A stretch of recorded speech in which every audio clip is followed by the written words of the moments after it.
The rain didn't just fall. It hammered against the windshield of the rusted Ford pickup like gravel thrown by an angry hand. Mark tightened his grip on the steering wheel, his knuckles white against the cracked leather, fighting the heavy pull of exhaustion. It was 2 a.m, and the dark highway stretched out like a wet, black ribbon into the void. In the rearview mirror, he checked the back seat for the 10th time in 10 minutes. Lily was still asleep, her small head resting awkwardly against the window, clutching her worn-out teddy bear. That bear was missing an eye, just like their lives were missing pieces. But Mark made sure she never felt the cold draft of their reality. He was a mechanic, a man who fixed broken things for a living. But lately, it felt like he was just holding his own life together with duct tape and prayers. The storm wasn't the most dangerous thing on that road that night. He needed to get her home. He needed to get safe. The world outside this truck was dangerous, unpredictable, and loud, and Mark was a man of quiet routines. But then, the headlights swept across the dark shoulder of Route 9, and the light caught something metallic. A sharp, unnatural reflection in the chaos of the storm. Mark slowed down, his mechanic's instinct sensing the wrongness of it before his eyes confirmed the shape. A black and white cruiser, nose down in the muddy ditch, almost invisible to anyone who wasn't looking for it. No sirens spinning red and blue, no hazard lights blinking a warning, just a silent metal grave sinking into the mud. Mark didn't want to stop. Every instinct in his body screamed at him to keep driving. He had his whole world sleeping in the back seat, and getting involved in police business usually meant trouble for a guy who struggled to pay rent on time. But he was a man who couldn't walk away from a wreck. It wasn't in his blood. He pulled the truck onto the gravel shoulder, the tires crunching loudly, and killed the engine. "Stay asleep, baby," he whispered to the empty air, grabbing his heavy Maglite flashlight. He stepped out into the storm, the rain instantly soaking his flannel shirt, plastering it to his broad shoulders. He slid down the embankment, the mud slick under his work boots. The cruiser was a mess. The front end was crumpled against a large oak tree, but the damage didn't look like a high-speed impact. It looked controlled, deliberate. Mark shined the light through the shattered driver's side window. The glass crunched under his boots. He expected to see an airbag. He expected to see a deployed safety system. Instead, he saw her. She was slumped over the center console, her blonde hair matted with blood that looked black in the harsh beam of the flashlight. Officer Sarah Miller. He could read the nameplate on her uniform, which was torn at the shoulder. She wasn't moving. Mark reached in, his large, rough hand trembling slightly as he pressed 2 fingers against her neck. Her skin was cold, frighteningly cold, but there was a pulse. Faint, thready, like a bird trapped in a cage. "Officer?" Mark's voice was a low rumble, competing with the thunder overhead. "Can you hear me?" Her eyes fluttered open.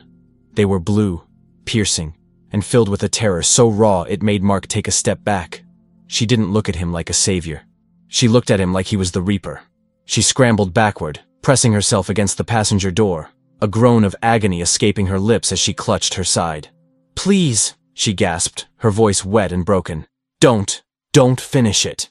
Mark froze, his hands raised in a universal gesture of peace. "I'm not here to hurt you. I'm a mechanic. I just saw the car." "The radio!" she wheezed, her eyes darting to the dashboard. Did you call it in?"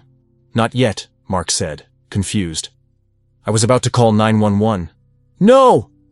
The scream tore out of her throat, followed immediately by a coughing fit that sprayed red onto the dashboard. She grabbed his wrist with shocking strength for a dying woman. Her fingers were icy, digging into his skin. "Do not call them. If you call them, I'm dead. They left me here. They think I'm already gone." Mark looked at her, really looked at her. This wasn't the delirium of a concussion. This was the clarity of someone who had seen the devil face to face. He saw the bullet hole now. It wasn't from the crash. It was in her vest, right at the side where the Kevlar panels met. A shooter who knew exactly where to aim. "Who left you here?" Mark asked, his voice hardening. He wasn't just a passerby anymore. He was a witness to something evil. "My partner," she whispered, the energy draining out of her. "The sergeant. Please, just let me die, or get me out. But don't call them." Mark looked up at the rain-soaked highway. No cars, no witnesses. He looked back at Sarah. She was beautiful in a tragic, broken way, her vulnerability calling out to the protector deep inside him. He thought of Lily in the car. If he took this woman, he was taking her trouble too. But if he left her, he was no better than the men who put her in this ditch. "I'm not leaving you," Mark said. It wasn't a question. It was a statement of fact. He forced the door open with a metallic screech. "I'm going to lift you. It's going to hurt." He didn't wait for permission. He slid his arms under her. One under her knees, one behind her back. He lifted her with an ease that surprised her. He was solid, like a tree trunk, smelling of motor oil, rain, and Old Spice. For the first time in hours, Sarah felt something other than pain. She felt held. She rested her head against his chest, hearing the steady, slow thump of his heart. It wasn't racing. He was calm, and that calmness was the most seductive thing she had ever felt. He carried her up the embankment, shielding her face from the rain with his own body. When he got to the truck, he opened the passenger door as quietly as he could. Lily stirred in the back but didn't wake up. "I have a daughter," Mark said quietly, buckling Sarah in. "So you need to stay alive. I can't explain a dead cop to a 6-year-old. Sarah managed a weak, pain-filled smile. "I'll try," she whispered. Mark got in the driver's seat, casting one look at her. In the dashboard light, he saw the severity of the wound. She needed a hospital, but she had forbidden it. He had a first aid kit in the garage, a real one, from his days working on the oil rigs before Lily was born. He could stop the bleeding. He had to. He put the truck in gear and pulled away, leaving the empty police cruiser in the dark. He wasn't driving just a mechanic's truck anymore. He was driving a getaway car. The drive to his place was silent, thick with tension. Every set of headlights that appeared in the distance made Mark's eyes narrow. He took the back roads, the ones that didn't have cameras, winding through the woods until they reached the small, converted barn he called home. It was humble, isolated, and right now, the safest place on earth. He killed the lights before turning into the driveway. "We're here," he said. He carried her into the house, laying her on the worn leather sofa in the living room. The house was warm, smelling of cinnamon and sawdust. It felt lived in. It felt like a home, something Sarah hadn't felt in years, living alone in her sterile apartment. "Daddy?" The small voice came from the hallway. Mark stiffened.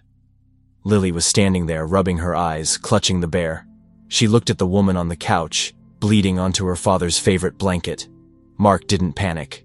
He walked over to his daughter, kneeling down so he was eye level with her. He didn't lie.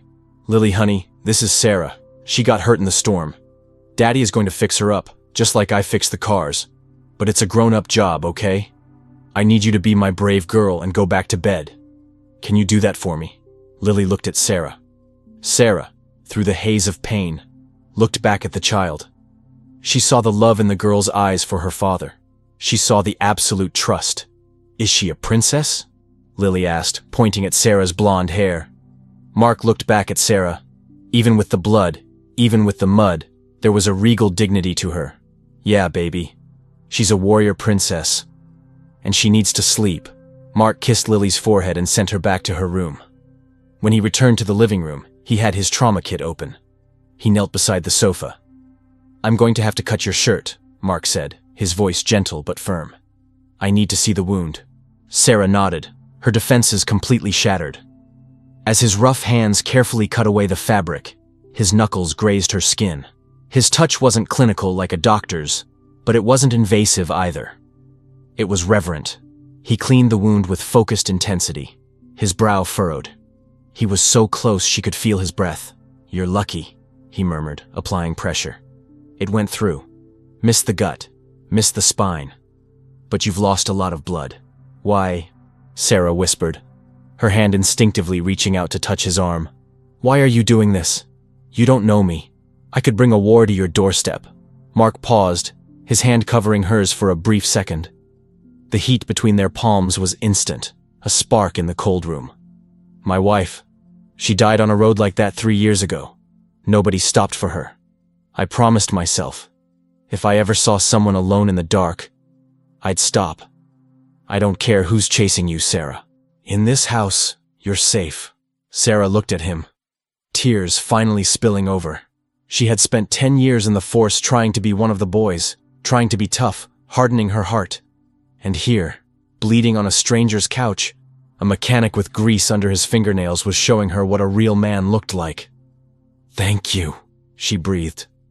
"Save your strength," Mark said, standing up. "The storm is getting worse outside.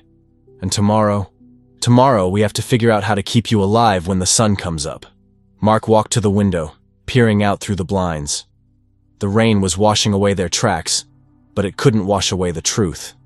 He had a cop in his living room, a target on his back, and a strange, terrifying feeling in his chest that told him his lonely life was over. He wasn't just surviving anymore.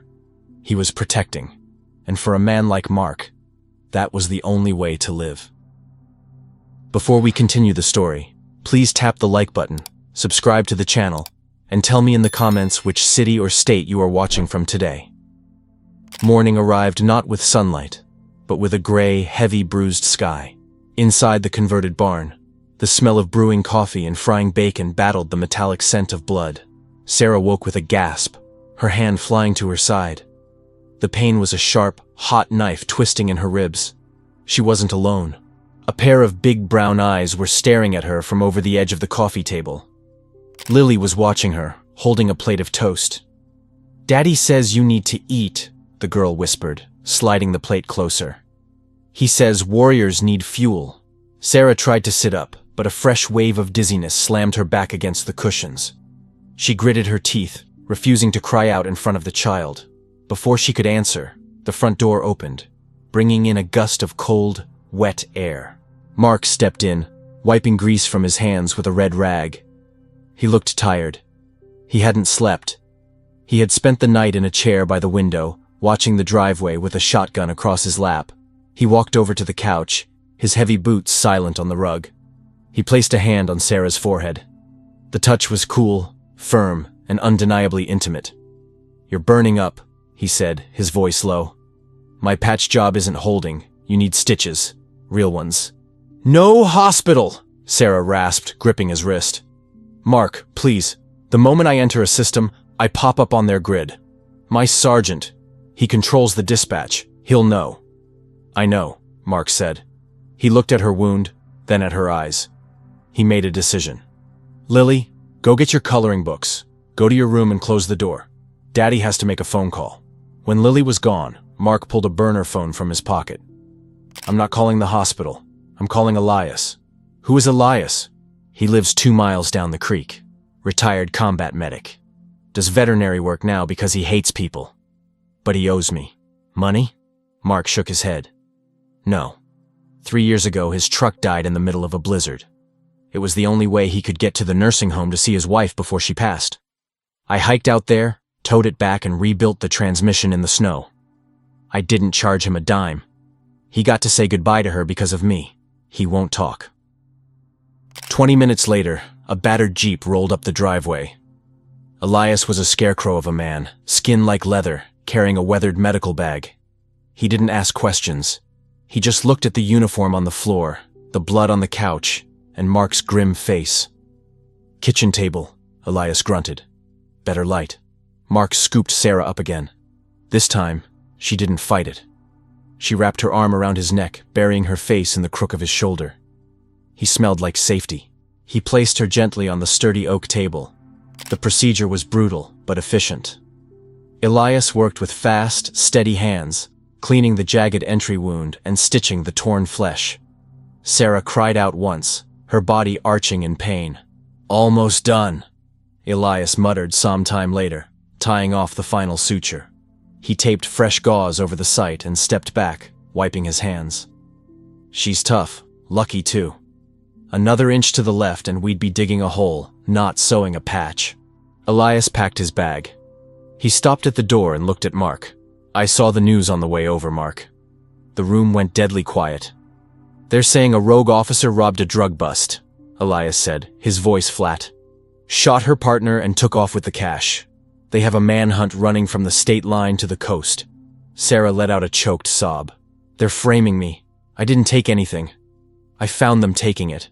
Elias looked at Sarah, then back at Mark. "I didn't see a cop today, Mark. I just saw a woman who needed stitches. We're square.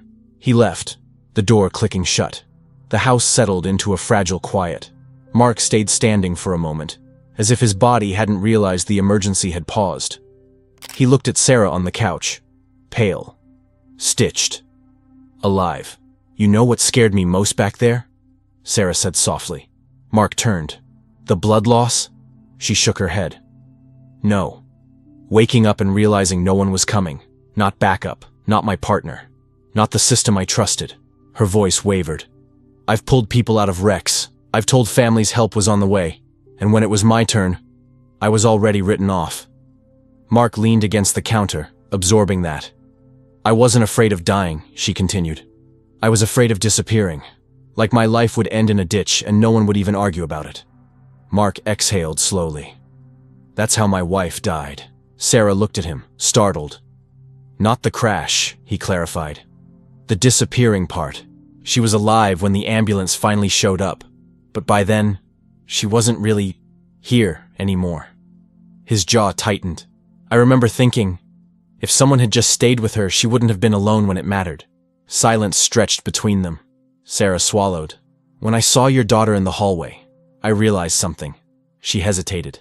"If I die, she grows up in a world where the men who hurt people won, and I become another warning story they bury." Mark stepped closer. "You're not dying in my house." "That's not what I mean," Sarah said, meeting his eyes. "I don't want to survive just to hide. I don't want girls like Lily growing up thinking hiding in silence is how adults stay safe." Mark didn't answer right away. He reached for the blanket, adjusting it around her shoulders with careful hands. "She's watching everything I do," he said quietly. "Every choice, every excuse. If I teach her that we look away when things get ugly, then I've already failed her." Sarah's eyes filled. "Then we're the same," she whispered. "Just tired people who didn't plan on becoming the last line." Mark gave a small nod. "Yeah, and the last line doesn't get to run." Their eyes held. Not romantic, not safe, just honest. Mark stood there, processing the lie. They weren't just looking for her. They were destroying her name to justify the kill order. He looked down at Sarah. She was pale, sweating, shivering on his kitchen table. She looked destroyed. "You believe me, don't you?" she whispered, her voice trembling. "I didn't take their money." Mark walked over. He picked up a blanket from the chair and wrapped it around her shoulders, tucking the ends in with a gentleness that belied his size. He brushed a strand of wet hair away from her forehead. "I saw your car, Sarah," Mark said. "I saw your eyes when you woke up. You weren't worried about the money. You were worried about dying alone. I believe you." He lifted her off the table, carrying her back to the couch. "But we have a problem. I need supplies. Antibiotics, painkillers, food for the week. We have to hunker down. If I go into town, I'm going to hear things. I need to know exactly who I'm up against." "Who is the sergeant?" "Kowalski," she said, the name tasting like poison. "He runs the precinct like a mob. If he finds out you helped me, Mark, you have a daughter. You have to think about her." "I am thinking about her," Mark said, checking his watch. "I'm thinking I don't want her growing up in a town where the bad guys wear badges. I'm going to the store. Lock the door behind me." Mark placed the shotgun near her hand, but his eyes drifted toward the hallway where Lily was sleeping. "This isn't for a fight," he said quietly. "It's to protect her." Sarah looked down at the weapon. "Mark, only if they get past me," he cut in. "Only if everything else fails." "Once it's full daylight," Mark said quietly, grabbing his jacket. "They stop searching like cops and start hunting like men." Mark drove into town, the rain finally breaking into a dull drizzle. He pulled his truck into the lot of the general store. Inside, the radio was blaring the local news. The cashier, a woman Mark had known since high school, was shaking her head. "Crazy, isn't it?" she said, as Mark put gauze, rubbing alcohol, and a carton of milk on the counter. "Female cop goes psycho. They say she's armed and dangerous. Shoot on sight." As the radio kept talking, the volume suddenly dropped. Mark noticed the cashier's eyes flick past him, toward the front window. Someone outside. Watching. When he turned to look, the street was empty again. "Yeah," Mark said, keeping his voice even, paying with cash. "Crazy. You be careful out there, Mark," she added. "You're all alone out at the barn." "I'm fine," he said. As he walked back to his truck, a cruiser rolled slowly down the main street. It was cruising low, like a shark. Mark felt a chill crawl up his spine. It was Kowalski. Mark had seen him around town, a big man with a smile that never reached his eyes. The cruiser slowed as it passed Mark's truck. Mark didn't flinch. He threw the grocery bag into the bed of the truck and opened his door, acting casual. But his heart was hammering against his ribs. He had a fugitive in his house, a woman who was slowly becoming more than just a stranger. And the entire town was hunting her.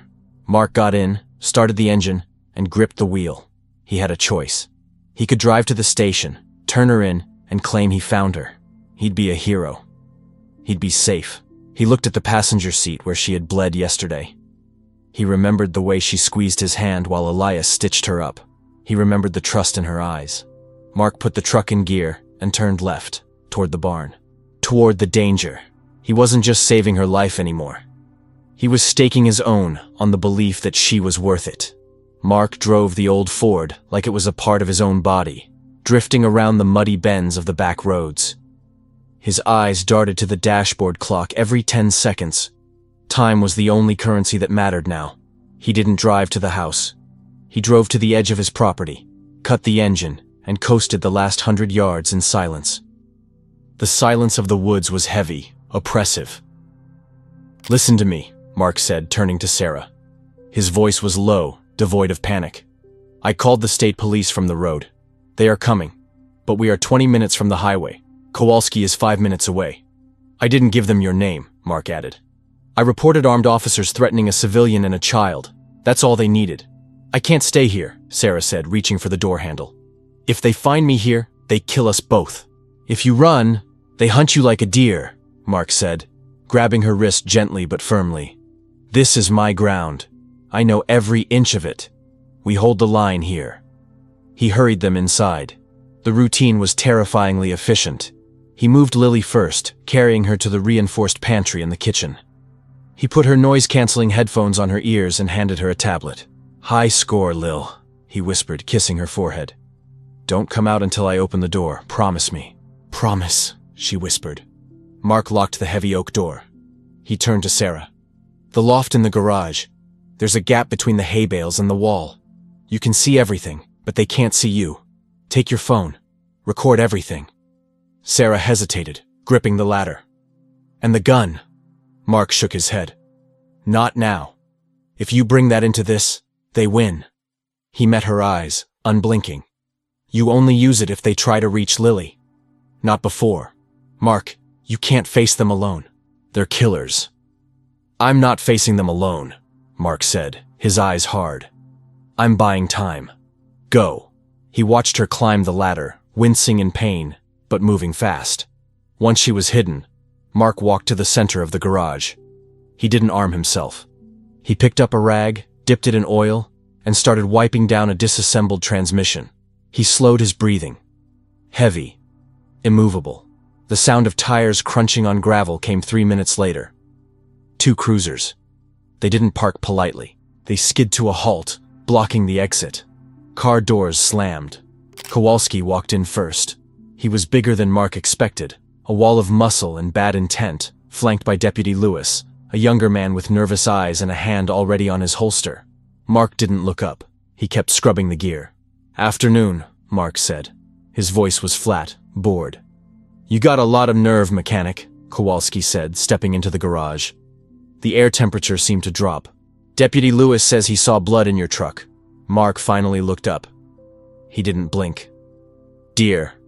Ran out on Route 9. Messy." "A deer," Kowalski repeated, walking closer. He kicked a metal bucket across the floor. The noise was deafening, a test of Mark's nerves. Mark didn't flinch. "Show me the carcass." "Meat's in the freezer, hides in the shed," Mark lied smoothly. "You boys want some venison? Or did you drive all this way to critique my hunting?" Kowalski stopped 3 feet from Mark. He smelled of stale coffee and aggression. "I think you're lying. I think you picked up a cop killer, Officer Miller. And I think she's bleeding out in this barn right now." "Don't watch the news," Mark said, turning back to his work. "And I don't like cops on my property without a warrant." Kowalski chuckled. It was a dry, hollow sound. See, that's where you're confused. We don't need a warrant when we're in hot pursuit of a fugitive. He nodded to Lewis. Toss the place. Hey. Mark stepped forward, blocking Lewis's path to the house door. My daughter is in there sleeping. Kowalski moved fast for a big man. He swung the butt of his heavy flashlight, catching Mark hard in the stomach. Mark grunted, the air leaving his lungs, and doubled over. But he didn't fall. He stayed on his feet, planting his boots wide. He forced himself to breathe. Buy time. Just buy time. You want to play the tough guy? Kowalski hissed. Lewis, go check the house. If the girl screams, that's on him. Mark shifted, planting himself between them and the door to the house. Mark roared, a guttural sound, and shoved Kowalski back. It was a mistake. Lewis panicked and swung his baton, cracking it against Mark's ribs. Mark went down to one knee, gasping. Up in the loft, Sarah watched through the cracks in the floorboards, tears streaming down her face. She held her phone steady. The camera lens focused on the scene below. She saw Kowalski kick Mark in the side. She saw Mark take it. He didn't fight back. He curled up, protecting his head, taking the abuse to keep them away from the pantry, to keep them away from her. Where is she? Kowalski screamed, grabbing Mark by the collar and hauling him up. Blood was trickling from a cut above Mark's eye. I know she's here. She didn't die in the ditch, so she had to crawl somewhere. There it was. The slip. Mark smiled through the blood. You knew she was in the ditch? He wheezed. I thought you said she ran off with the money. Kowalski's eyes widened. He realized his mistake. His face twisted into pure malice. He drew his service pistol and pressed the cold barrel against Mark's forehead. Smart mouth, Kowalski whispered. I'm going to count to 3. Then I'm going to paint this floor with your brains and burn this barn down with your kid inside. 1. Mark looked at the clock on the wall. 10 minutes had passed. Not enough. He stared down the barrel. He wasn't going to beg. 2. Stop! The scream came from above. Sarah dropped the ladder and scrambled down, stumbling on her bad leg. She held her phone up high. I'm here, she screamed. Let him go. Kowalski spun around, keeping the gun trained on Mark. But his focus shifted to Sarah. He smiled. Well, Lazarus rises. I sent it, Sarah said, her voice shaking but defiant. The moment I had signal, I recorded everything. The assault, you admitting you knew I was in the ditch. I sent it to Detective Holloway in Internal Affairs. He's already opened the file. It's over, Kowalski. Kowalski hesitated. His eyes darted to the phone in her hand. For a second, fear flickered behind his rage. But then, the desperation took over. You think a video scares me? Kowalski snarled. Holloway is 3 towns over. By the time he sees that, you two will be ashes. He turned back to Mark, raising the gun again. Get on your knees, mechanic. You're going first. No! Sarah lunged forward, but her injury slowed her down. Lewis grabbed her, throwing her back against the workbench. Mark looked at Sarah. He saw the terror in her eyes. He saw the love. And then he heard it. Faint at first, but growing louder by the second. A low, rhythmic thrumming. Mark laughed. It was a wet, jagged sound. What's so funny? Kowalski shouted, his finger tightening on the trigger. You're right, Mark coughed, spitting blood onto the concrete. Holloway is 3 towns over. But the state troopers?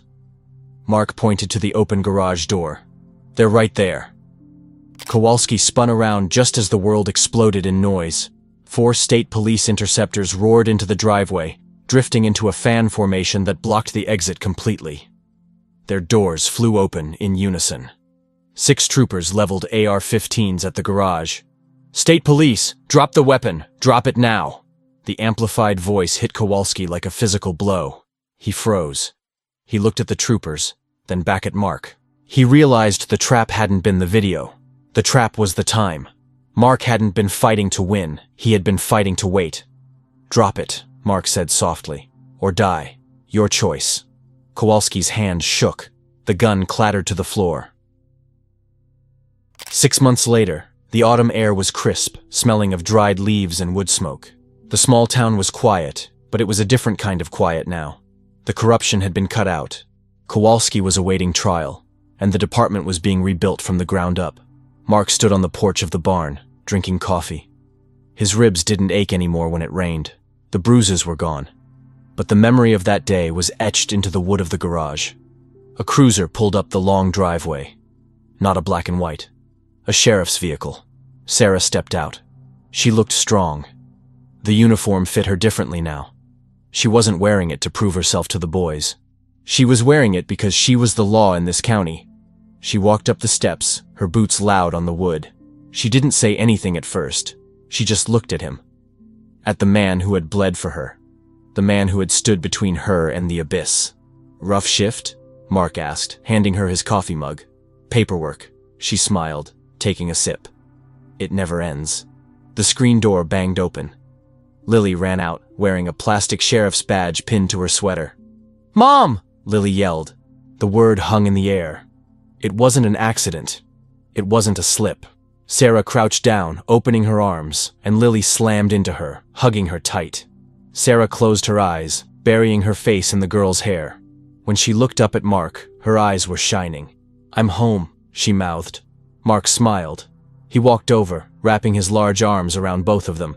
He wasn't just a mechanic anymore. He wasn't just a protector. He was a father. He was a husband. "Yeah," Mark whispered, looking out at the peaceful woods.